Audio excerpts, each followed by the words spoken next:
Kita berharap kan ketika musibah turun surat yang kaitannya dengan bersabar. Ya, tapi ini justru disebutnya kami telah memberimu nikmat. Sudah kena musibah, dihina, diejek-ejek, diedek, dan yang mengejek keluarga dekat. Ya. Kalau orang lain yang ngejek itu biasanya kan secara emosional agak berbeda dibandingkan keluarga sendiri. Harusnya lu justru di mendekap gua nih, membesarkan hati saya nih gitu ya. Menghibur segala macam kan. Tapi malah menyukurin.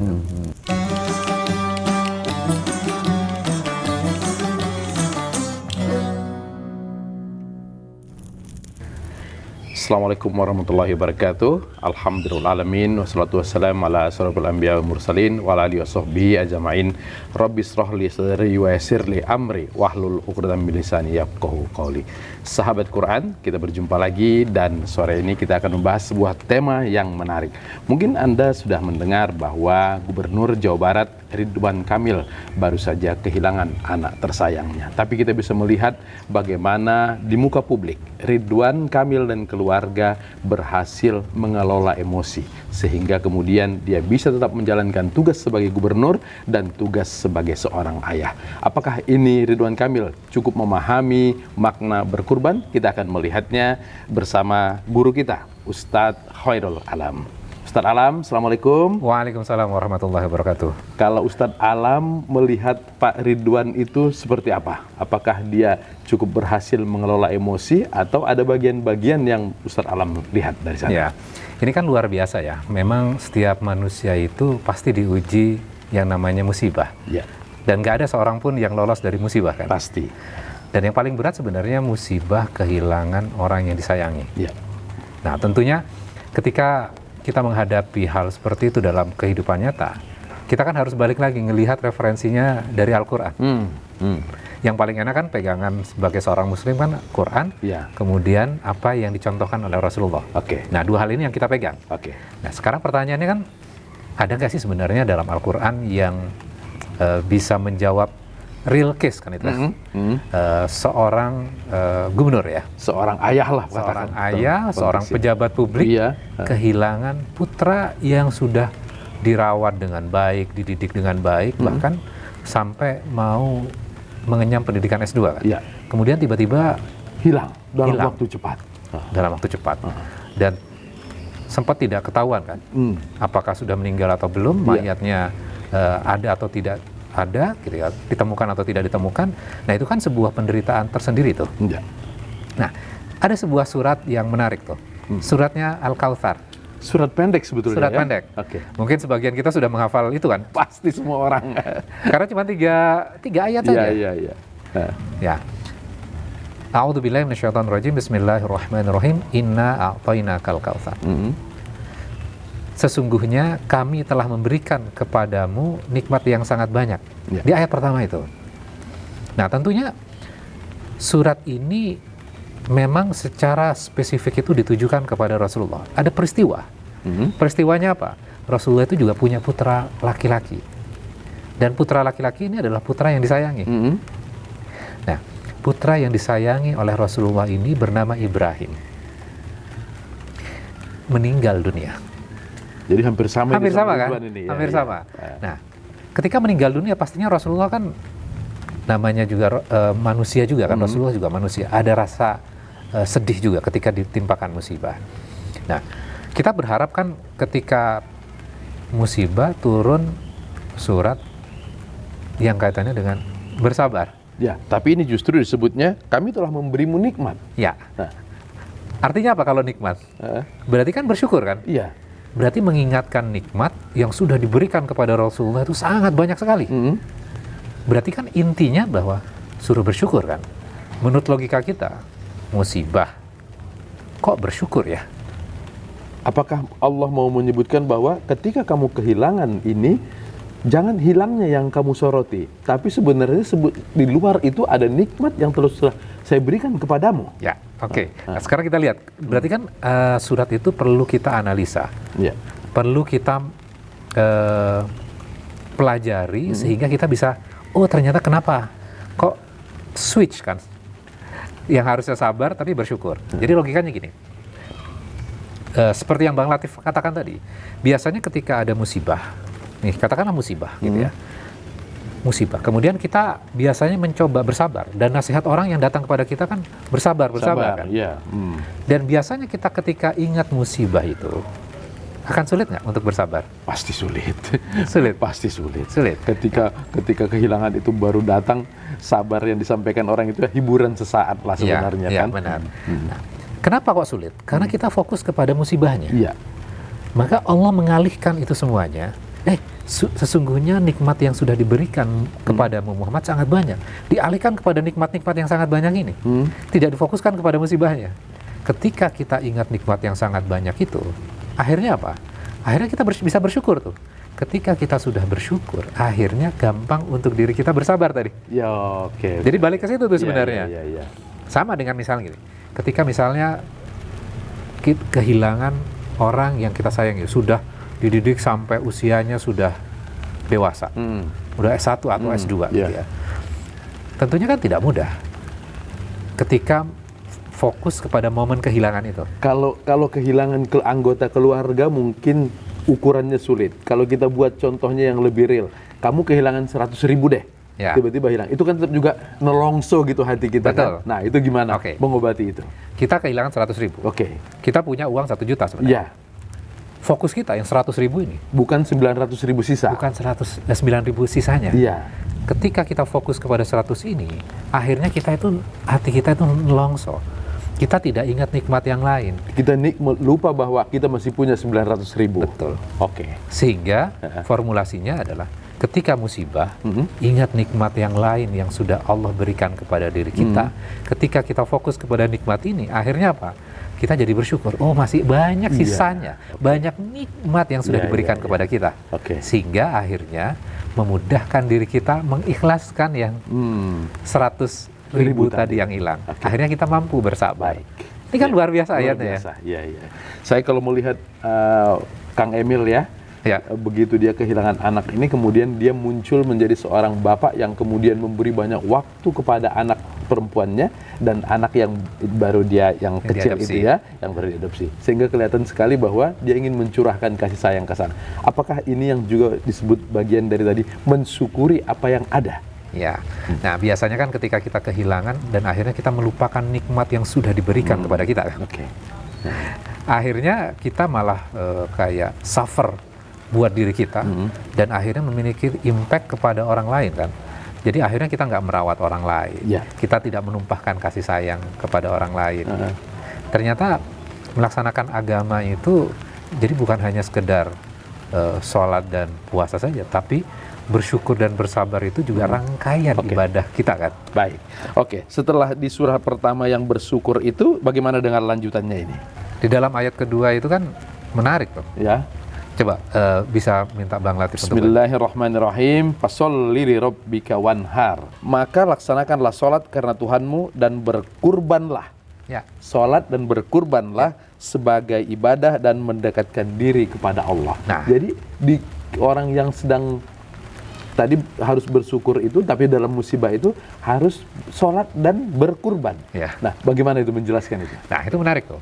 Tapi Ustadz, ini kebetulan kita juga dapat rezeki ini. Hujan turun. Nanti kita akan lanjutkan ayat kedua ini sambil minum teh. Ini sudah tersedia pula ini tehnya nih. Rezeki siap. Juga ini. Alhamdulillah. Nanti kita lanjutkan di sana ya. Oke, baik. Ya Ustadz, ini rezeki kita bertubi-tubi nih. Tadi setelah hujan, sekarang kita dapat teh nih. Teh panas di tengah-tengah hujan. Enak sekali sore hari ini ya. Iya. Enak, kita lanjutkan kembali perbincangan kita. Tadi kita sudah sampai ke ayat kedua surah Al-Kautsar. Fasholli li rabbika wanhar. Maka laksanakanlah salat karena Tuhanmu dan berkurbanlah sebagai ibadah dan mendekatkan diri kepada Allah. Wah, udah dikasih tahu punya rezeki, walaupun kamu punya musibah, tapi salat dong dan berkurban. Disuruh salat baru berkurban. Itu gimana ini? Nah, ketika peristiwa yang terjadi kepada Rasulullah dengan meninggalnya putra yang sangat disayangi oleh Rasulullah gitu ya. Ketika kondisi keluarga ini sedang bersedih, tetangga beliau, tetangga Nabi Muhammad, yaitu Abu Lahab, malah berteriak, berjingkrak-jingkrak dengan mengatakan, "Batara Muhammad, Batara Muhammad." terputuslah keturunan Muhammad, terputuslah keturunan Muhammad. Istilahnya kalau bahasa sekarang itu syukurin. Iya, Nggak akan ada, mampus lo ya, gitu ya. Nggak akan ada yang melanjutkan. Iya, Bin iya. Muhammad nggak ada. Iya.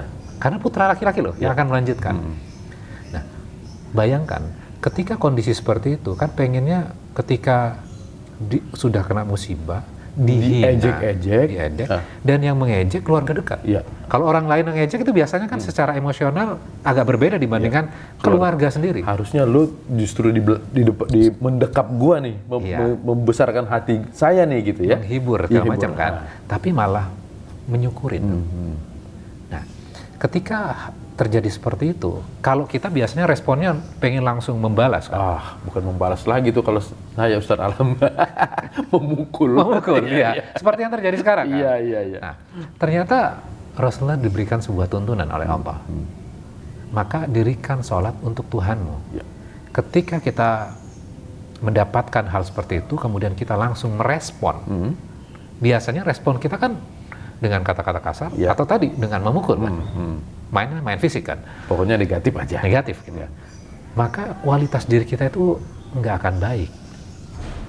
Nggak akan bagus. Turun menyamai orang yang mengejek tadi Betul. itu. Maka Allah memberikan sebuah tuntunan.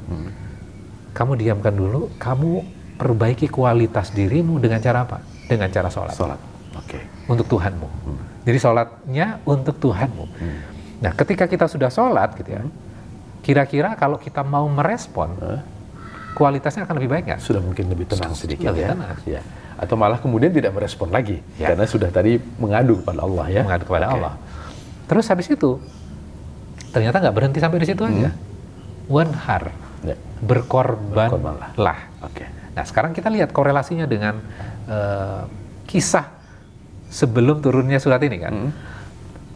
Rasulullah sedang diberikan musibah. Biasanya kan pemahaman kita kan kalau kita mendapatkan musibah, kita berpikir bahwa saya itu adalah orang yang paling berhak untuk dibantu. Iya. Iya. Orang yang menghibur saya dong. Ngertiin gua dong. Iya, Gitu. benar. Iya. Ngertiin saya dong gitu Iya, loh. iya. Tapi ternyata dibalik loh. Dibaliknya apa?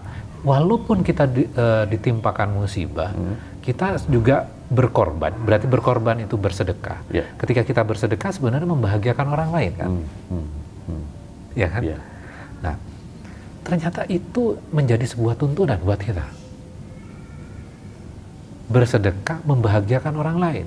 Terus siapa yang akan membahagiakan diri kita? Apakah kita berbahagia dengan membahagiakan orang lain itu? Betul.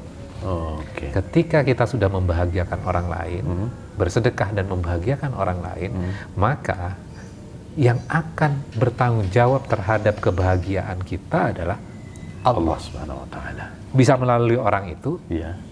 dan juga bisa menyelesaikan masalah-masalah kita. Maka sambungannya di ayat ketiga tuh. Oke. Inna syani'aka huwal abtar. Ya. Sungguh orang-orang yang membencimu, dialah yang terputus dari rahmat Allah. Ya, masih ingat peristiwa sebelumnya? Ya. Abu Lahab mengatakan, Batara Muhammad, terputuslah keturunan Muhammad. Di sini Allah mengatakan, orang yang memusuhimu itu yang akan terputus. Seakan-akan ayat ini mengatakan seperti ini. Musuhmu, kamu nggak perlu fokus kepada dia, nggak perlu fokus membalas dia. Aku, kata Allah, yang akan menghandle. Oke. Jadi enak kan? Iya. Jadi problem kita ada yang menghandle. Siapa yang menghandle? Allah. Dan sekarang buktinya nggak ada tuh yang ngaku keturunan saya adalah bin Abu Lahab. Nggak ada. Justru malu kita. Malu. Benar. Iya. Maka terputus kan? Iya. Oke. Tapi kalau misalnya, oh saya satu keturunan dengan Nabi Muhammad. Iya. Ya, saya umat Muhammad dan saya mengharap syafaat Muhammad di hari akhir nanti gitu kan? Ya, oke. Jadi, kalau kita lihat dari kumpulan ketiga ayat ini, mulai dari tadi kisah bahwa sedang berduka tapi kemudian tetap disuruh bersyukur, lalu kemudian sholat, berkurban, dan kemudian Allah yang akan membalas. Apakah kita bisa kemudian kerucutkan ini menjadi kata, disinilah sebenarnya makna sabar itu? Betul. Jadi kan sebenarnya kalau kita lihat dalam agama kita itu sabar dan bersyukur itu selalu beriringan. Tinggal kita angle-nya mau yang mana dulu. Ketika sulit untuk sabar, kita masuknya bisa dari syukur dulu. Ya. Nah, kadang kan kita memaknai sabar itu kan pasif ya.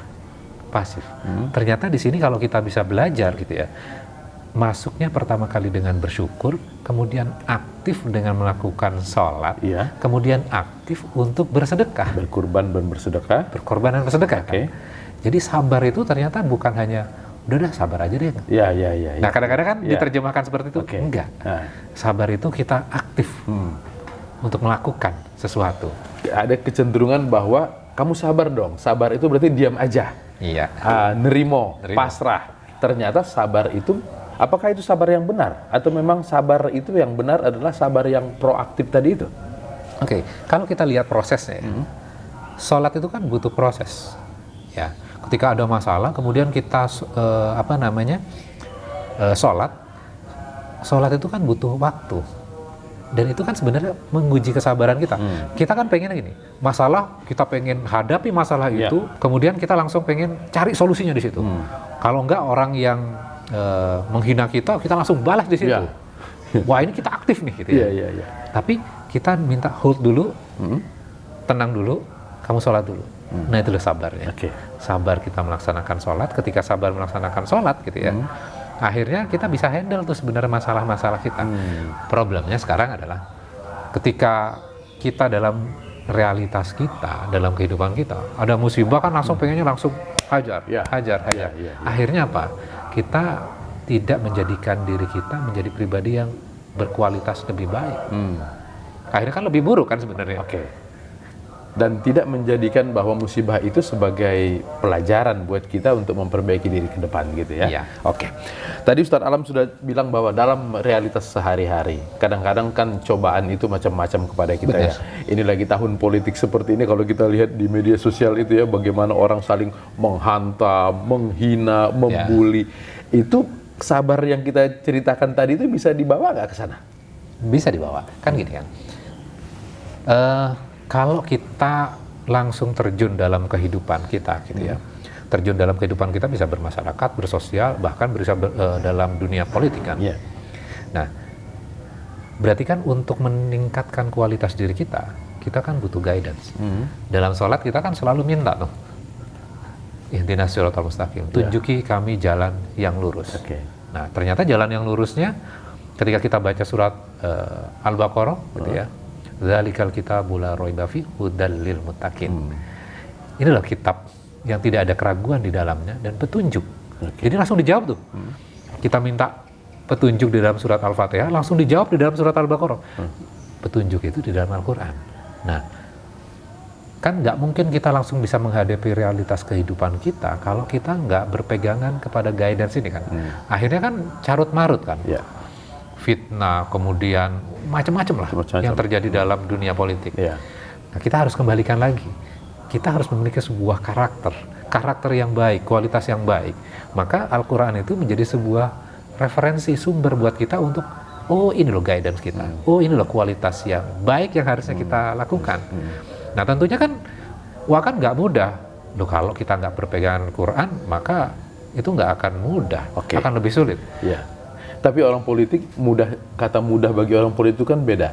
Kata dia kalau ikut Quran ini saya nggak akan menang gitu. Ya, makanya kan sebenarnya tujuannya apa dulu?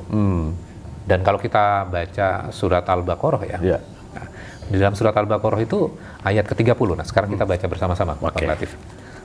Bismillahirrahmanirrahim.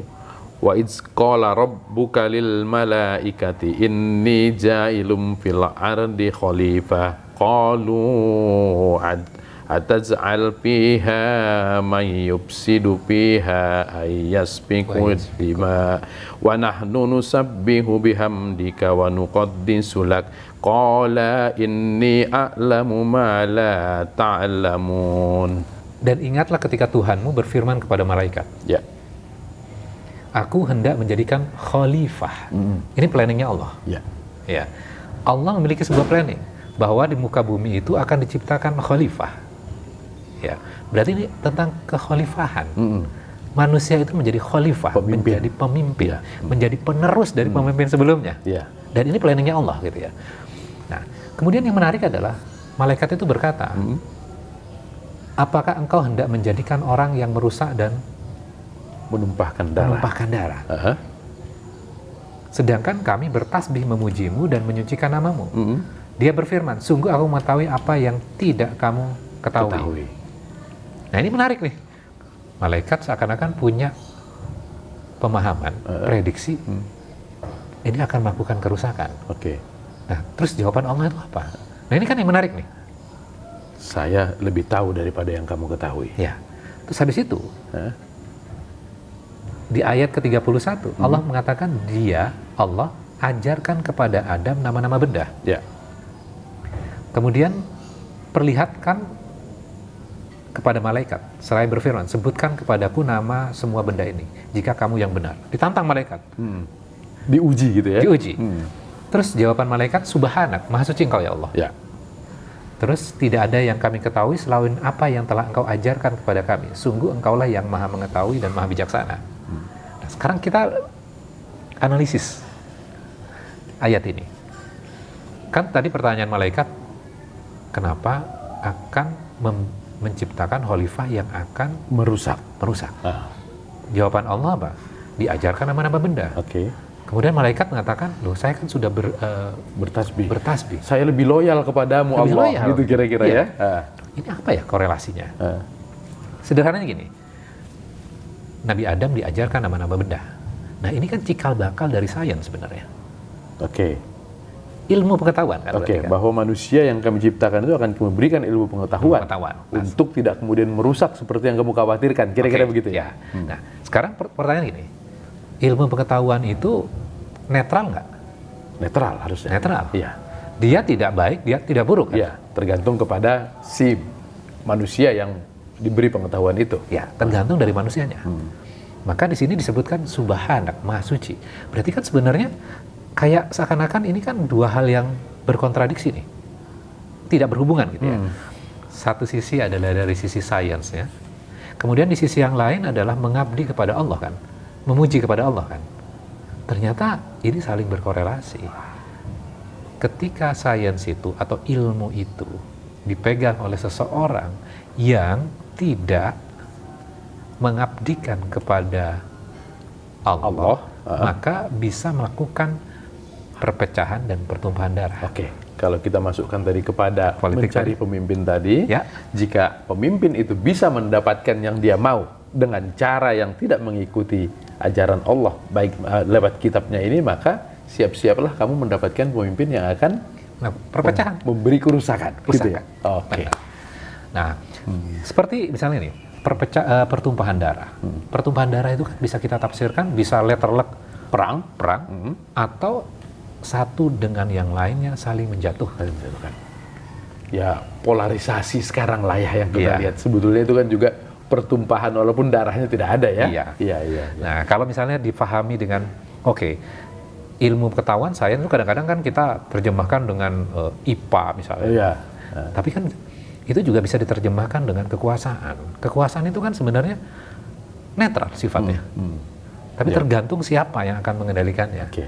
Nah, makanya pemimpin itu gitu ya, ya harus berpegangan kepada kalau dia pengen menjadi khalifah yang menyejahterakan Ya. semuanya, maka amanlah. Maka carilah pemimpin yang bisa model yang seperti itu. Yang berpegangan kepada kitabullah Iya. dan mengikuti apa yang diberikan oleh Iya. Allah Subhanahu wa Dan taala. Allah merintahkan apa? Menyejahterakan Iya. manusia. Dan nggak pilih-pilih loh. Mau muslim atau non muslim, Tidak disebutkan menyejahterakan Islam, menyejahterakan umat ini tidak ya? semua manusia. Oke. Makanya kalau kita lihat sambungan, kalau yang paling enak sebenarnya Bang Latif, ngaji Quran itu ngaji yang berurutan. Iya. Karena kita baru dapat konteksnya. Karena kalau kita baca ini pasti ada apa namanya asbabunnya kenapa ini turun. Iya. Nah, ada dasar ceritanya Ada dasar seperti itu ya. Oke. Gitu Baik. kira-kira. Jadi kita tadi sudah bicara tentang sabar, kemudian ternyata itu bisa masuk ke wilayah politik. Artinya memang Quran ini adalah harus menjadi realitas kita sehari-hari. Gitu Ustaz ya? Iya. Oke, baik. Jadi pertanyaan, saya balik pertanyaan nih sekarang, pengen bertanya. Berarti kalau kita lihat gitu ya, tentang kesabaran, tentang bersyukur, bagaimana memilih pemimpin gitu ya, berarti kan kita tidak bisa lepaskan dalam kehidupan kita kan. Nggak bisa. Berkarakter yang baik itu kan harus menjadi jati diri kita kan. Iya. Wah berarti ya, jangan pakai agama dong dalam kehidupan politik misal. bisa ternyata tadi ada ceritanya juga kan. Iya. Ya, oke. Watak dan karakter seorang pemimpin itu akan bisa kita lihat apakah dia nanti akan mensejahterakan orang-orang yang sudah memilihnya. Baik juga yang tidak memilih, kalau sudah menang kan jadi umatnya semuanya ya. Kan namanya khalifah, pemimpin di muka bumi untuk semua orang. dan itu planningnya Allah. Jadi bukan planningnya ketua partai politik. Bukan. Baik, Ustadz Alam, saya kira kajian kita hari ini cukup. Tadi sudah banyak sekali, mulai dari bagaimana kita kemudian bersabar, berkurban, dan kita lihat tadi bagaimana seorang gubernur Jawa Barat, Ridwan Kamil, bisa menerima suatu kenyataan hanya karena dia kemudian mau berserah diri kepada Allah. Dan ketika dia menjadi pemimpin ke depan, dia juga harus mengikuti apa yang disampaikan oleh kitabullah. Sahabat Quran, demikian pengajian kita pada sore hari ini. Kita jumpa lagi di pengajian berikutnya. Mudah-mudahan bermanfaat. Saya Latif Siregar. Assalamualaikum warahmatullahi wabarakatuh. Waalaikumsalam warahmatullahi wabarakatuh. 3, 2, 1, 4.